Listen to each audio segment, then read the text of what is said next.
On a chilly, foggy morning in London, the streets were covered in thick mist that made everything look spooky. In a neighborhood called Whitechapel, a woman named Mary Jane Kelly was walking alone through the narrow, winding streets. The mist was so thick, it almost seemed to wrap around her like a blanket. Mary didn't know that something very scary was about to happen.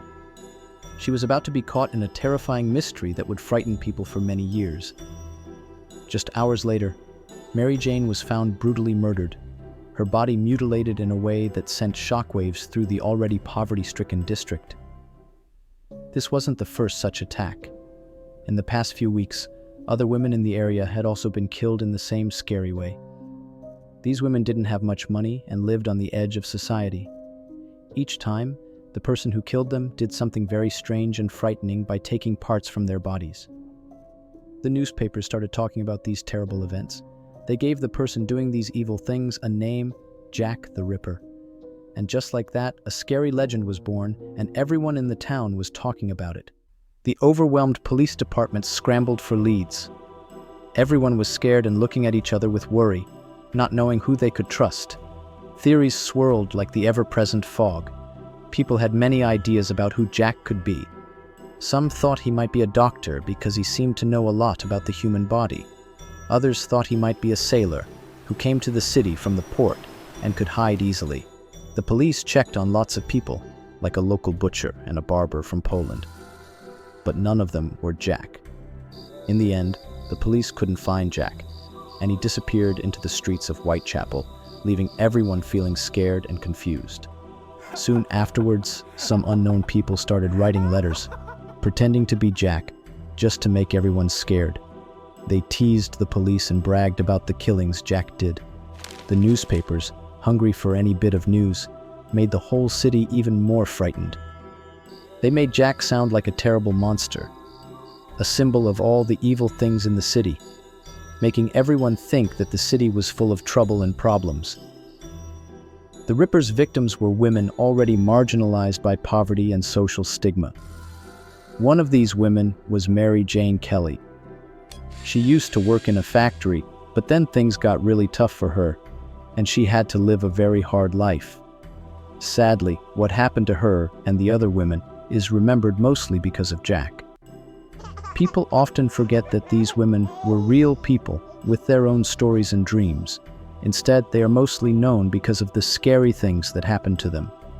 Despite countless books, documentaries, and fictional retellings, the identity of Jack the Ripper has remained a mystery.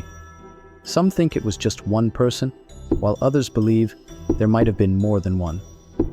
Back then, the detectives didn't have fancy tools like they do now, so they couldn't find much evidence. People still talk about it today, trying to understand what really happened. They look at all the clues and stories again and again, trying to solve the puzzle of Jack the Ripper, but fail to solve the case. People couldn't figure out who did these bad things, so they had a bunch of ideas about who might be responsible. One person they thought about was Dr. Mary Piercy. She was a radical feminist, a lady who believed in equal rights for women, which was unusual back then. Some people thought she might have done it because she knew a lot about the human body and might have had a reason.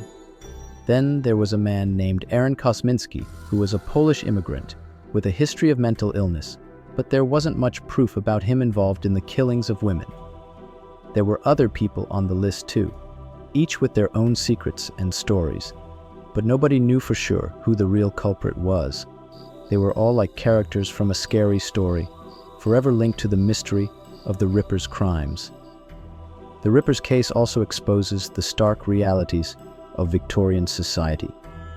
The unfortunate situation of the impoverished women who became victims, the limitations of police work to catch these criminals, and the sensationalist nature of the media all contribute to the enduring mystery. It is a historical puzzle that reflects how things were back then and continues to resonate with us today. Perhaps the most chilling aspect of the Jack the Ripper mystery is its inconclusiveness.